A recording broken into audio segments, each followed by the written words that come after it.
25 जून 1975 की रात को तत्कालीन प्रधानमंत्री इंदिरा गांधी ने देश में आपातकाल की घोषणा की थी। आज इस बात को 51 साल हो गए हैं, लेकिन आपातकाल पर राजनीति जारी है। आज के दिन को बीजेपी संविधान हत्या दिवस के रूप में मनाती है और कांग्रेस को पुराने दिन याद दिलाकर घेरती है। प्रधानमंत्री नरेंद्र मोदी ने भी एक्स पर लिखा, संविधान हत्या दिवस आज हमें उस काले दौर की याद दिला रहा है जब भारतीय लोकतंत्र को बुरी तरह से कुचला गया था। ये हमें लोकतंत्र, संविधान और नागरिक अधिकारों की रक्षा के लिए हमेशा प्रतिबद्ध रहने को प्रेरित करता है।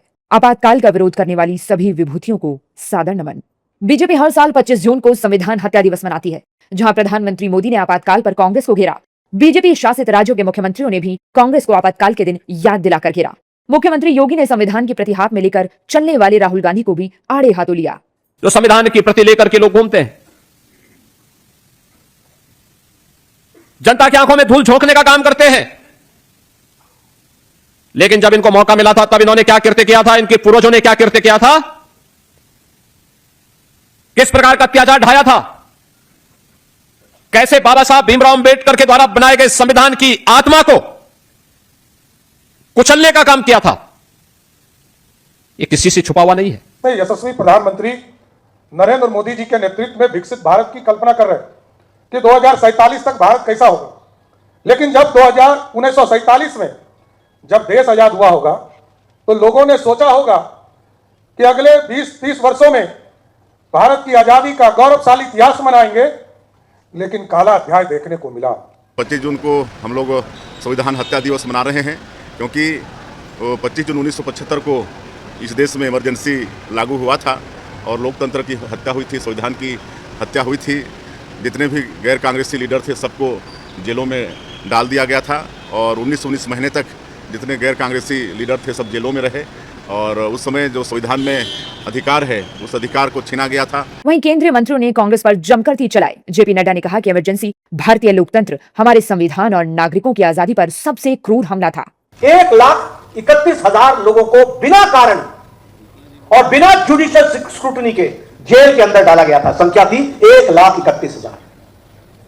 और आपको आश्चर्य होगा कि अंग्रेजों के आंदोलन में, सारे आंदोलन में इतनी बड़ी संख्या को अंग्रेजों ने भी कभी जेल में नहीं डाला, जो इमरजेंसी में 1,31,000 लोगों को इमरजेंसी में डालने का काम मिसेस गांधी ने। आज का यह दिन केवल स्मरण का या स्मृति का दिवस नहीं है, अपितु एक प्रेरणा लेने का, एक संकल्प के साथ में जुड़ने और जुटने का दिन है। जहां आपातकाल पर बीजेपी कांग्रेस को घेर रही है, वहीं विपक्ष का आरोप है कि देश में अघोषित आपातकाल है।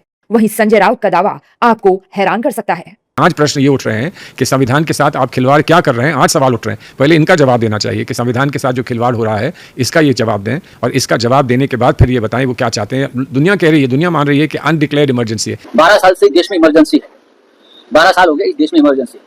इंदिरा गांधी ने किसी को पार्टी को नहीं तोड़ा, इंदिरा गांधी ने संविधान को खत्म नहीं किया।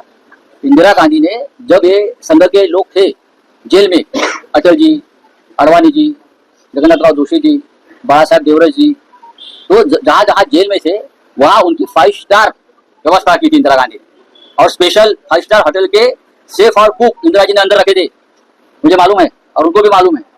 उसमें से कुछ लोगों ने इंदिरा जी की माफी भी मांगी बाद में और इमरजेंसी का समर्थन किया। देखिए, देश कभी भी कांग्रेस को इमरजेंसी के लिए माफ नहीं करता और आज भी सवाल पूछे जा रहे हो, सवाल पूछे जाना चाहिए। लेकिन भारतीय जनता पार्टी को कोई नैतिक अधिकार नहीं है भारतीय कांग्रेस से इमरजेंसी पर सवाल पूछने का, सवाल खड़े करने का। इंदिरा गांधी के लगाए आपातकाल का व्याख्यान हर दल अपने वोट बैंक और सहूलियत के हिसाब से कर रहा है। कभी इंदिरा और कांग्रेस पर बरसने वाले संजय राउत अलग ही भाषा बोल रहे हैं, तो सपा दो टूक कह रही है कि देश कभी भी कांग्रेस को इमरजेंसी के लिए माफ नहीं करेगा।